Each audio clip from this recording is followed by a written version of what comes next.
Every year, hundreds of thousands of pets are lost or stolen, leaving behind devastated families. It doesn't have to be this way. PediMark microchips store all the information you need to get your pet home safely. No need for that sometimes stressful trip to the vet. Visit PediMark.com today and a qualified microchip implanter can visit your home to microchip your pet in comfort. Quick, easy and safe. PediMark, helping your best friend get home. PediMark, proud sponsors of Pets for Life.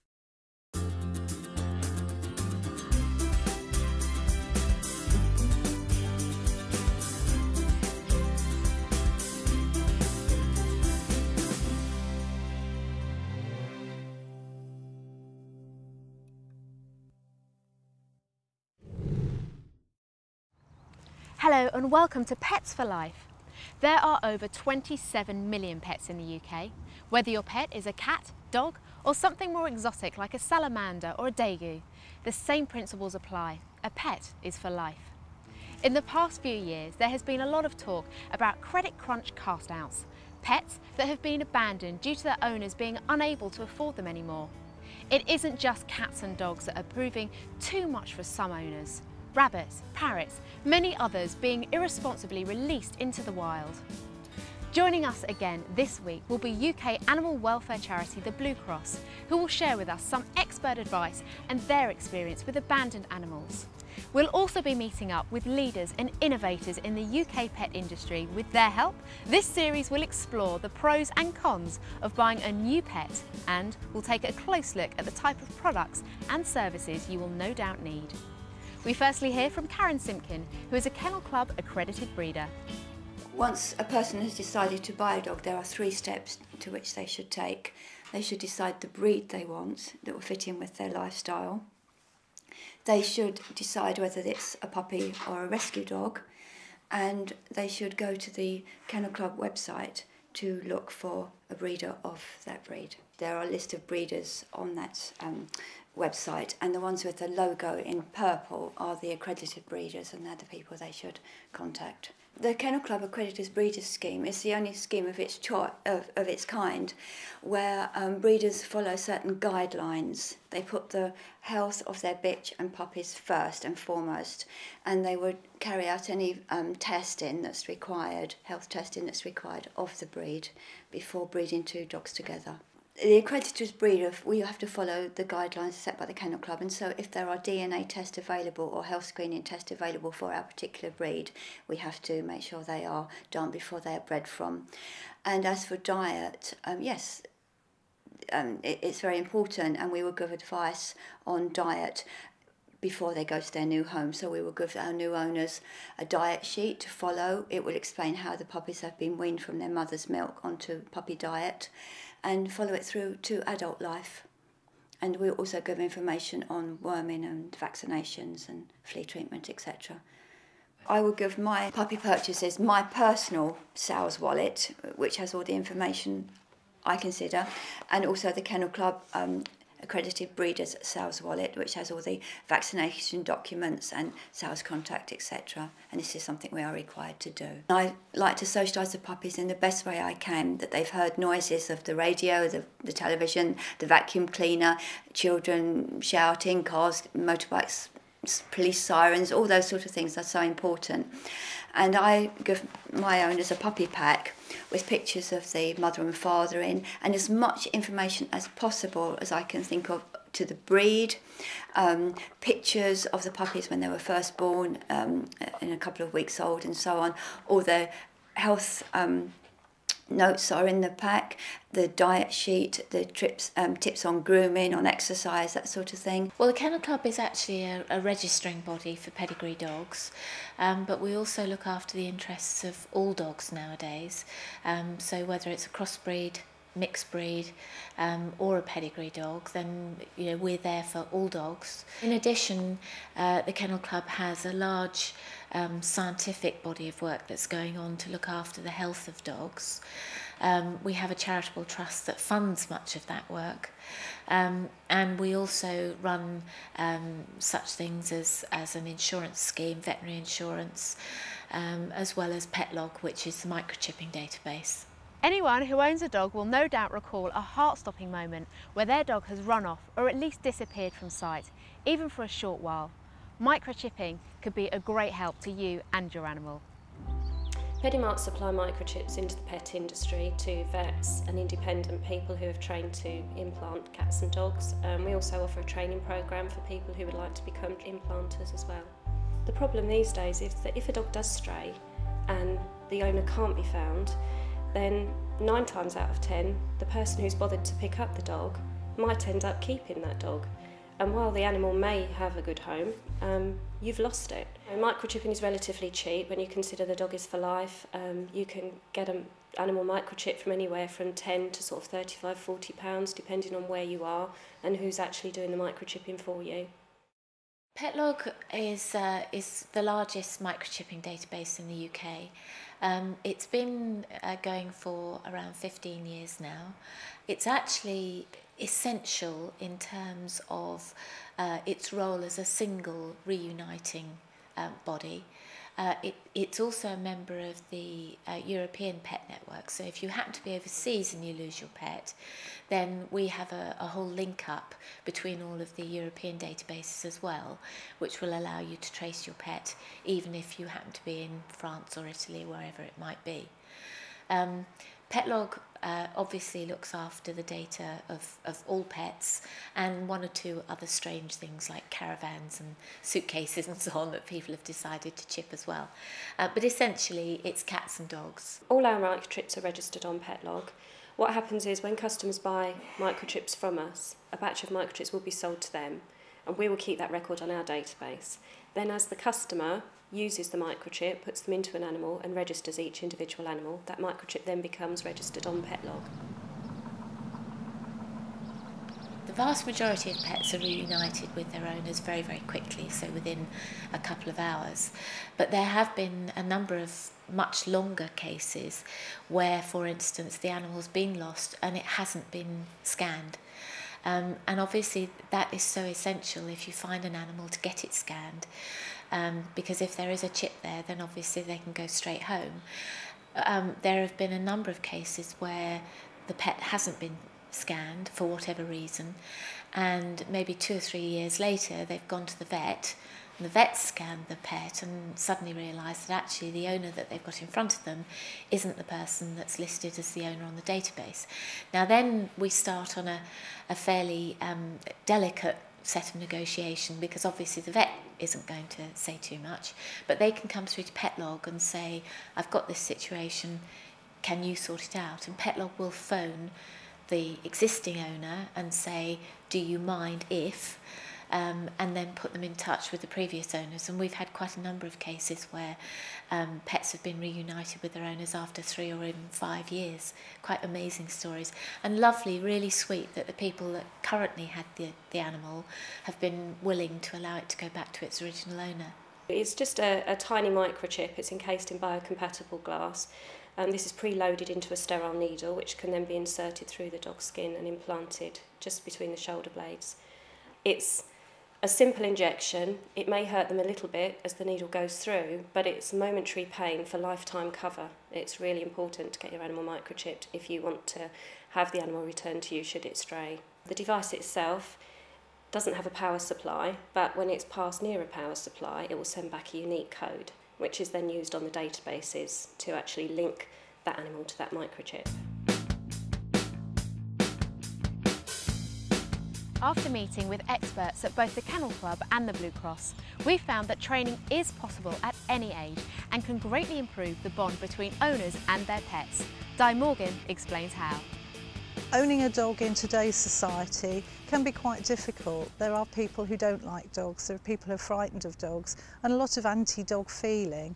And if you're going to have a dog, you must realise it's a responsibility and that you need to make sure that you select the right dog for you, talk to breeders, find the breed that suits your requirement, not just that you like the look of, but understand the character and temperament of the dog that you're buying. Make sure it fits with your family. Go to a good breeder who will give you aftercare, where you can see the mother, you can see relations, you know they've done the suitable health tests. All that will give you the best possible start, but then it's up to you. You've got to put the work in, and there are no easy ways around it, I'm afraid. It is hard work, and there are times when you have a puppy when you perhaps wish you hadn't, so you've got to be really committed to the idea, and eventually, after all that hard work, you end up with a super companion. At the moment, we have the situation where anybody can set themselves up as a dog trainer, regardless of whether they've got sufficient qualifications or experience. The Kennel Club Accredited Instructor Scheme has been set up to make sure that people have extensive knowledge and experience and go through a rigorous process before that they become accredited. The Kennel Club Accredited Instructor Scheme is also approved by City and Guilds NCTP, which gives it an additional kudos and status with training schemes. Over at the Blue Cross, we meet up with Hannah Wiltshire, who told us about her work in helping to rehome abandoned cats and kittens.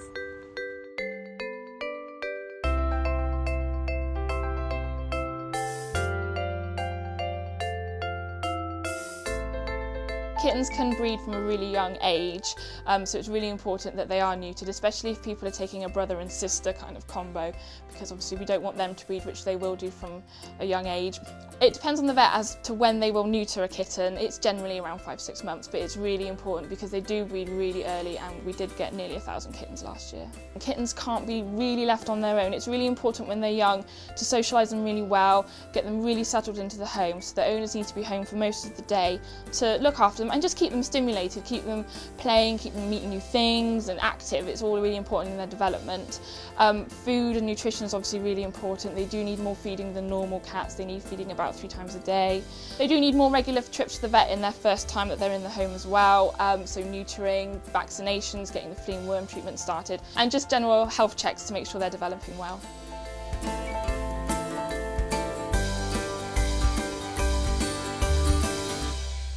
Stay with us after the break when we'll hear more from our experts.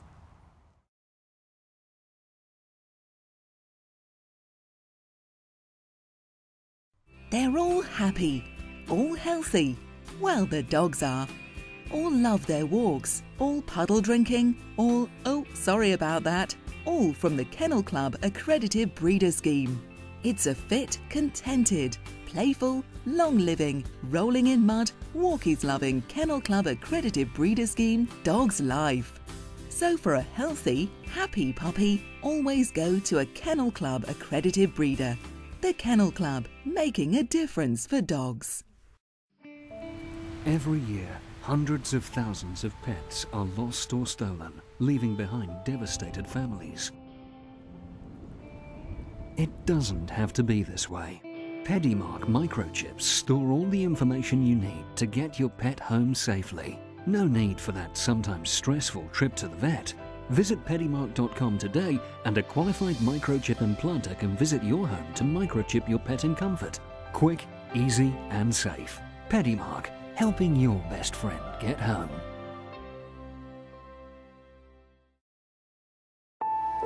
Barney loved his owner. He thought his owner would always love him.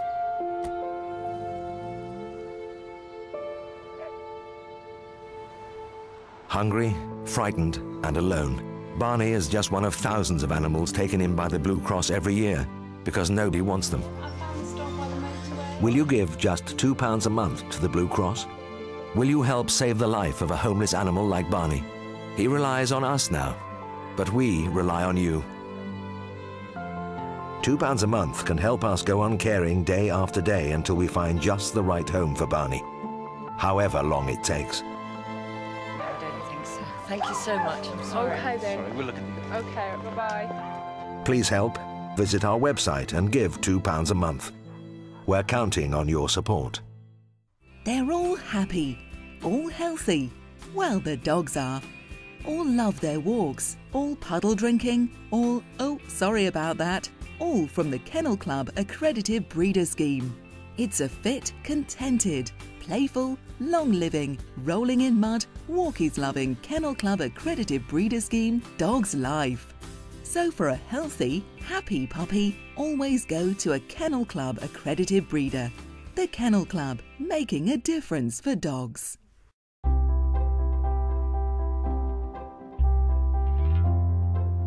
The Blue Cross report that approximately 20% of the animals they take in are strays, and a further 16% are handed over because the owners can no longer afford them.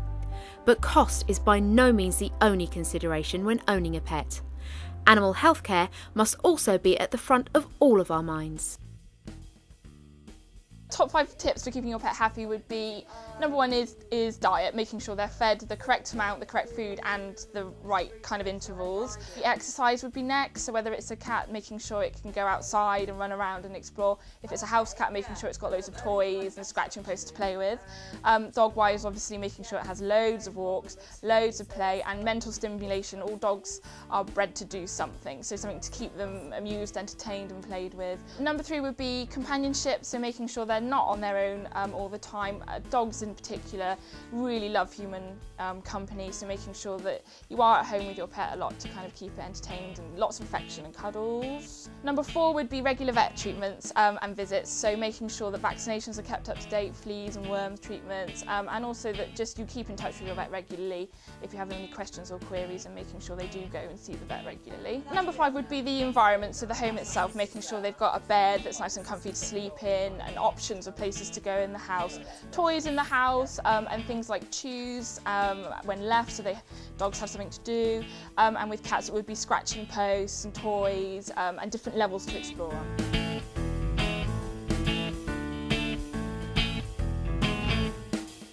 So how many dogs are we meeting here today? I think there's about 6 or 7. Yeah. We've got a couple of puppies and some young dogs. I think they're all actually under the age of 2. So some of them have done their basic Good Citizen foundation, puppy foundation. Some have got bronze, some have got silver. When she sees the other dog, I know she loves them to bits, but that's when you've got to get your leave, and as soon as she's left the dog, praise her. Okay. Leave it. Leave it, be firm. Good girl, well done. Good, that's excellent. Right, let's just do some sits and downs and stands. It's important to start training your puppy as soon as you bring it home so that you can start the way you mean to go on. You need to be patient and you need to be consistent. And it's a great help if you can find a good training club. If you look on the Kennel Club website, you can find a club, breed clubs and training clubs, where you can get guidance. But it's important that you back that up with practice and training at home. After all, you wouldn't send your child to school for 6 weeks and expect it to be fully educated. So as an owner, you have to put the work in as well. The best age is as soon as you get the puppy, probably at 8 weeks old. But obviously babies can only tolerate a little bit of training at a time, so it's important to have short sessions that are fun, but on a frequent basis. But there's this saying that you can't teach an old dog new tricks, and it's absolutely rubbish, because you can. We have many rescue dogs coming to training who've had a bad start, but with training they can turn into a really lovely family pet. As a family, we've got 3 dogs. All of them are microchipped, all of them are registered on PetLog. I use that registration database for second carer details and things when we go away on holiday. Obviously, a dog's more likely to wander if it's not in its natural surroundings. So if a friend or somebody's looking after the animal for us while we're away, I register that with PetLog so that if the animal should go missing, they'll return it to my friend that's looking after it and not try contacting me while I'm on holiday. I think it makes people more responsible as a dog owner. There are other problems these days with dogs being allowed to wander or causing trouble in certain areas. If the animal's microchipped, a dog warden or a police officer or somebody can pick that animal up, scan it, get back to the owner and then talk to the owner about being more responsible about owning their dog and taking care of it. and not only taking care of the animal but making sure it doesn't cause disruption to others. At Pedimark we offer training on a one-to-one basis to individuals who would like to become trained to be an independent implanter. We've got a group of trainers based around the country who carry this out for us, all who've been trained by me, and they actually go out to the individual's home or place of work and will train them how to actually implant the microchip, how to hold the animal correctly. They'll talk to them about the registration process and what to do and what their responsibility as the implanter is. And that way we're getting more and more animals microchipped.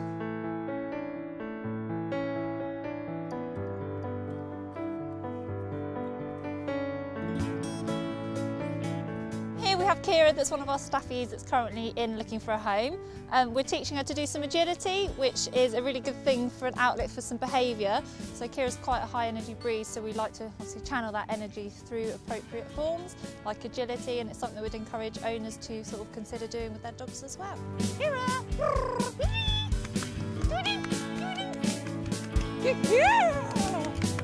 It's always, obviously, you need to have an appropriate form of an outlet for energy, so every day the dogs, when they're walked, they are given an off-lead opportunity as well, where we may teach them recall or some agility, or how to sort of pick up and drop a toy nicely, so that ultimately they're just learning good manners and life skills.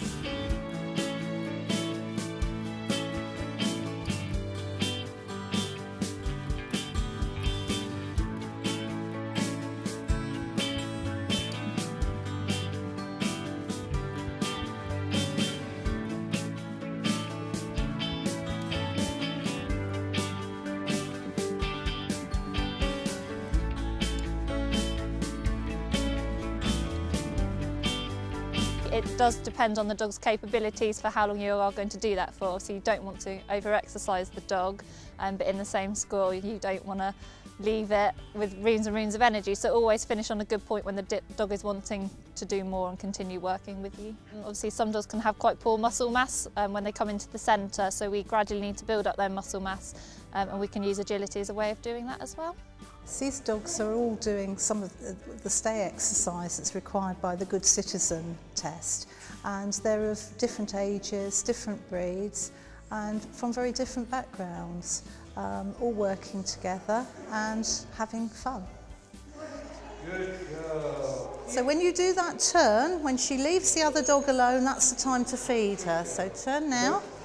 That's super with Mitzi. She's walking really nicely for you. Good. All right, and turn around and go the other way. And that was good handling, well done. Very good. That's a lot better, isn't it? Much better. Well, the first thing is really to teach your dog to pay attention to you. That's teaching its name, make positive associations with that, and encourage your dog to see you as a person who provides care and affection. Handle your puppy frequently, make being stroked and examined part of everyday life, and include lots and lots of praise. Have fun with your puppy. Animals are animals and they do what animals do. Lots of animals are labelled bad and naughty, but actually they're just behaving in a situation that we've put them in. So it's up to us to alter their environment. Harry, wait. Harry, down. Down. Good boy. Good. Harry, come. Good. Well done, Harry. Harry, heel. Sit. Good boy. Well done. Wait there. Wait. Go back. Harry, come. Yay. Good boy, Harry. Let's see you get a treat. See you get a treat. With dogs in particular, lack of training is a big problem. The majority of animals we get through here can't even sit on command, which if you've got a dog that's out of control, it means you can't take it to places, so it becomes excluded, it's not part of the family, you don't form a good relationship with it, so it's easy to give it up. I think if all animals are microchipped, you will see less abandonment, because obviously it will then be traceable to the owner. I think the problem these days is that people take a dog on as a pet and don't realise actually how much it costs and what a responsibility it is, and the attention that they need. A lot of people will get a dog and then find out they haven't actually got time for it, or they'll think they're being responsible and the dog might manage to escape from the garden. It's all very well and responsible to have your dog microchipped, but if you don't keep your personal details up to date, then we still struggle to get the animals back to the owner.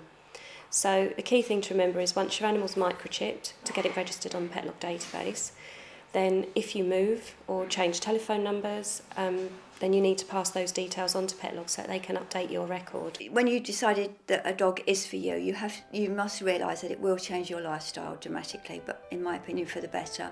But things do go wrong, and always be able to ask your breeder for advice if things go wrong, who will take the dog back or rehome it. In Beagle Welfare we have a rescue centre that takes dogs who sadly the owners become ill or there's a partnership breakdown or something, but you have to think long and hard before you initially get your dog, because we don't want you to go wrong. Take advice and ask. The kind of people that abandon their animals, I don't know. I can't imagine doing that, so I really don't know if it will help with that, because that kind of people, to me, that indicates they probably wouldn't bother getting their animal microchipped anyway. But if it was compulsory, then at least that animal could be found, taken to a shelter, brought back to health, microchipped, and then found the home it needs. As we've seen in today's episode, choosing the right pet with the correct training can be fun and rewarding for all involved. Your pet will be a financial and emotional investment, and as PediMark have mentioned, it is important to protect this investment in every way that you can. In the next episode of Pets for Life, we'll explore more of the issues surrounding the increasing pet abandonment and how we can all provide the best care possible for our animal companions. See you next week.